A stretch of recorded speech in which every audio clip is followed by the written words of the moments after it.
ਲੋ ਜੀ ਸਾਡੇ ਜੱਜ ਜਨਰਲ ਤੇ ਬਿਊਰੋਕਰੇਟਸ ਜਿਹੜੇ ਉਹਨਾਂ ਕੰਮ ਪਾਣੇ ਸੀ ਪਾ ਚੁੱਕੇ ਨੇ ਤੇ ਸਕਸੈਸਫੁਲ ਹੋ ਚੁੱਕੇ ਨੇ। ਜਿਹੜੇ ਗੈਰ ਮਜ਼ਹਬ ਦੇ ਬੰਦੇ ਸਾਡੇ ਮਜ਼ਹਬ ਦੇ ਵੜ ਕੇ ਸਾਡੇ ਤੇ ਕਬਜ਼ ਹੋਏ ਸੀ ਉਹਨਾਂ ਨੇ ਕਹਿੰਦੇ ਨੇ ਮੁਲਕ ਦਿਵਾਲੀਆ ਵਾਕਈ ਹੋ ਗਿਆ ਸਾਡਾ, ਉਹਨਾਂ ਦਾ ਨਹੀਂ। ਉਹਨਾਂ ਦੇ ਪੰਜੋਂ ਘਿਓ 'ਚ ਨੇ ਸਿਰ ਕੜਾਈ 'ਚ ਮੁਲਕ ਸਾਡਾ ਦਿਵਾਲੀ ਹੋਇਆ। ਜਿਹੜੇ ਅਵਾਮ ਪਿਸ ਗਏ ਨੇ ਜਿਨ੍ਹਾਂ ਦਾ ਬੜਾ ਗਰਕ ਹੋ ਗਿਆ ਉਹਨਾਂ ਦਾ ਯਾਰ ਦੋ ਪਾਕਿਸਤਾਨ ਹੈ ਨਾ, ਕਹਿੰਦੇ ਸੀ ਦੋ ਨਹੀਂ ਇੱਕ ਪਾਕਿਸਤਾਨ ਨਹੀਂ, ਜਿਹੜਾ ਵੀ ਗੱਲ ਕਹਿੰਦੇ ਸੀ ਉਹਦਾ ਉਲਟ ਹੁੰਦਾ। ਇਹ ਦੋ ਹੀ ਪਾਕਿस्तान ने उन्होंने नहीं होया साडा हो गया जी, चेक करो जरा। लेकिन अब जो एक किस्सा सामने आया है उसने तो सबके होश ही उड़ा दिए हैं। और जनाब राना सनाउल्लाह ने रूहानी यूनिवर्सिटी का अजीब किस्सा बयान किया है। कुछ फैक्ट्स एंड फिगर्स में आपके साथ बयान करती हूं जिनकी नजर से ये अहम खबर नहीं गुजरी है। साबिक हुकूमत ने बरतानिया में पकड़े गए अरबों रुपए में अपना हिस्सा तय करके बहरिया टाउन को रिलीफ दिया और बदले में साबिक खातून अव्वल बुशरा बीबी और फराह खान के नाम पर अराजी मुंतकिल की। बरतानिया में पाकिस्तान के पकड़े गए 50 अरब रुपए सरकारी खजाने में जमा नहीं हुए। यहां पर यह बात काबिले गौर है। तो फिर कहां गए? बहरिया टाउन ने एक मुआहिदा किया जिसके तहत एक ट्रस्ट को 458 किनाल जमीन अतिया की साबिक हुकूमत ने बहरिया टाउन से अपना हिस्सा 5 अरब रुपए तय किया।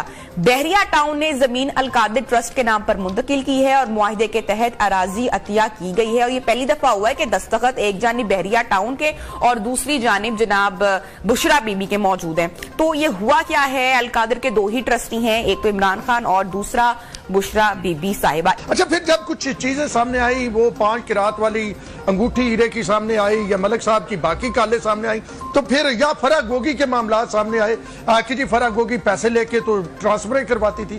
तो फिर कहा जाता था कि जनाब ये क्या बात है, आप कोई डॉक्यूमेंट लेके आए, आप उनके खिलाफ कोई केसेस करें ताकि पता चले, कोई हकाइक लेके आएंगे तो सिर्फ लफ्जी इल्जामात है, फिर ये डॉक्यूमेंट सामने आ जाते हैं। अच्छा, इन डॉक्यूमेंट्स में बड़ी मजे की चीज है, कुछ ऐसी चीजें हैं जो अभी तक सामने नहीं आई, जो अभी आपके नाज़रीन के सामने मैं ले आऊंगा और आप जब देखेंगी तो आप हैरान रह जाएंगी कि वारदातें कैसे डाल रहे थे। ये कैसे वारदातिये थे जिन पे सादिक अमीन का ठप्पा लगा हुआ था लेकिन वारदातें डालते जा रहे थे। जरा जल्दी जल्दी मैं आपके सामने ये एक जो है वो एग्रीमेंट दिखाता हूँ। 200 रुपए वाले स्टाम्प पे ये एग्रीमेंट है बुशरा खान यानी बुशरा गोगी और जनाबे आली ये बहरिया टाउन के माबैन, और ये है 400 और उसके साथ जो है वो 58 किनाल का। अच्छा, इसमें जो मजे की बात है, जो मतलब आप हैरान रह जाएंगी, ये एग्रीमेंट हो रहा है 24 मार्च 2021 को। ये एग्रीमेंट की डेट है 24 मार्च 2021 को। लेकिन ये देखिए अफेक्टिव डेट क्या है, अफेक्ट ये एग्रीमेंट कब से होगा?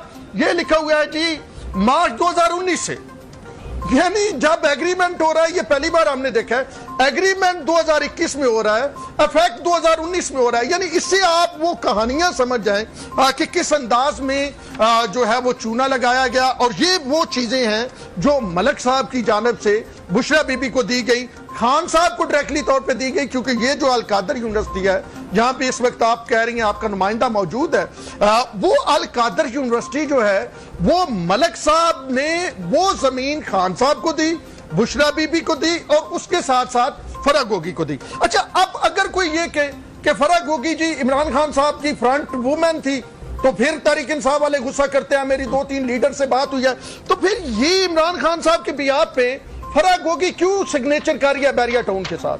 अगर ये फराह गोगी आपसे मेरा एक सवाल आपसे, बल्कि जितने भी देखे ना पाकिस्तान तहरीक इंसाफ के जो रहनुमा है, यकीनी तौर पर आपकी बात हुई होगी उनसे, 4 हल्के खोल दो, 4 हल्के खोल दो, चोर डाकू सुन सुन के हमारे तो कान पक गए ये सारी बातें। बहरहाल अपना सारा नजरिए की बात है। लेकिन अब खान साहब की टीम में से, पाकिस्तान तहरीक इंसाफ के रहनुमाओं से कोई अभी तक सामने क्यों नहीं आया? किसी ने अपना इसके ऊपर मौकफ क्यों नहीं रखा? अगर आपकी उनसे बात होती है तो क्या कहते हैं वो? फवाद चौधरी साहब अब क्यों नहीं आते टीवी पर, अब क्यों नहीं फोन उठा रहे?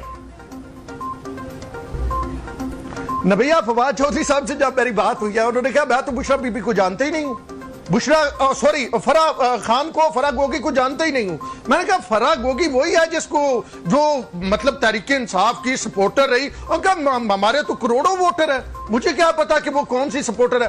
असद उमर साहब से मैंने पूछा कि ये जो है फराह गोगी, ये फ्रंट वो मैन, ये कानिया। अंकल जी मैं जनरल सेक्रेटरी हूं पार्टी का, मैं तो नहीं जानता फराह खान कौन है, और खान साहब उनको डिफेंड कर रहे हैं।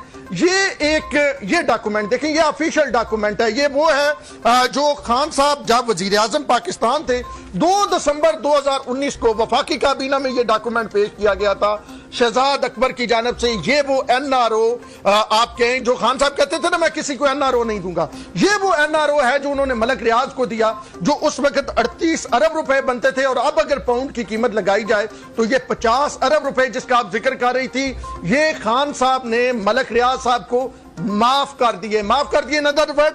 सुप्रीम कोर्ट ऑफ पाकिस्तान में जो उन्होंने 458 अरब की पेमेंट देनी है मलीर वाला यानी बैरिया टाउन कराची वाला, उसमें जनाब कहा कि सुप्रीम कोर्ट में जमा करवा दें।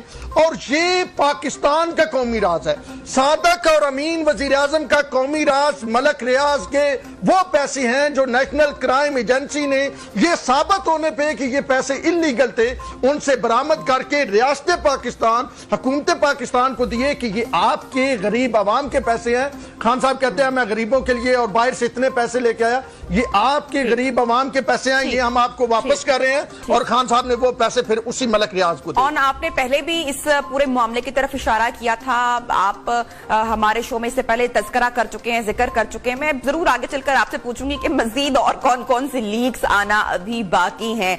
बहरहाल हम अली रज़ा के पास जाते हैं और उनसे भी हम जानेंगे कि जो अल कादिर ट्रस्ट है, ये जमीन जो अतिया की गई वो कितनी है, कहाँ वाक़ है, ये अब मौजूद है हमारे न्यूज रिपोर्टर वहां पर, उनसे हम एक बार सारा देखेंगे भी। लेकिन ऑन मुझे बताइएगा क्या कोई नया किस्सा भी निकलने वाले आने वाले दिनों में, और क्या खान साहब गिल्टी हैं, क्या वो सादिक और अमीन रहे, ये मेरा सवाल है।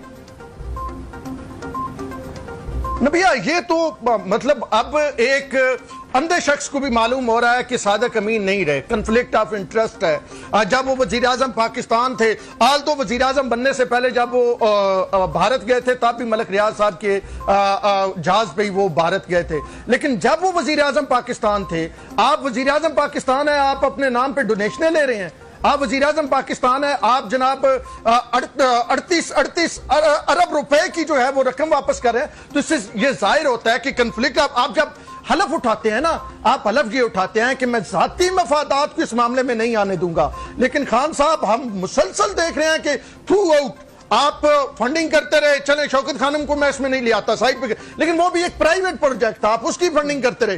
ये तो अब एक तयशुदा, ये 25 के 28 स्टूडेंट सारे कादर यूनिवर्सिटी जिस पे अरबों की, जो अगर सिर्फ वैल्यू आप डीसी रेट के है ना, वो डीसी रेट जो है वो 40 से 50 करोड़ रुपया बनता है। और आपको और मुझे पता है और देखने वालों को भी अच्छी तरह पता है कि डीसी रेट जो होता है वो कम से कम सही जो असर रेट होता है उससे 10 गुना कम होता है, और जो मार्केट रेट होता है। तो ये जो 38 अरब रुपया बचाया गया और मलक साहब को वापस किया गया, और वो जो 5 अरब की, ये तकरीबन 5 अरब की जमीन बनती है, ये जो डायरेक्टली तौर पे खान साहब ने हासिल किया। और खान साहब मतलब बड़ा तरीका है, बुशरा बीबी डोनेशन ले रही हैं, मतलब आपको पता है डोनेशन। दोस्तों अगर तनु मेरी काविश को ठीक लग रही है, सपोर्ट कर दो, सब्सक्राइब कर लो, घंटियां नप दो ते लाइक शेयर वगैरह कर दो, ਤੁਹਾਡੀ ਮਿਹਰਬਾਨੀ ਹੈ। ਤੇ ਮਿਲਦੇ ਰਵਾਂਗੇ ਅਗਲੇ ਵੀਲੌਗ ਦੇ ਮਿਲਾਂਗੇ ਇਨਸ਼ਾਅੱਲਾ। ਅੱਲਾਹ ਹਾਫਿਜ਼।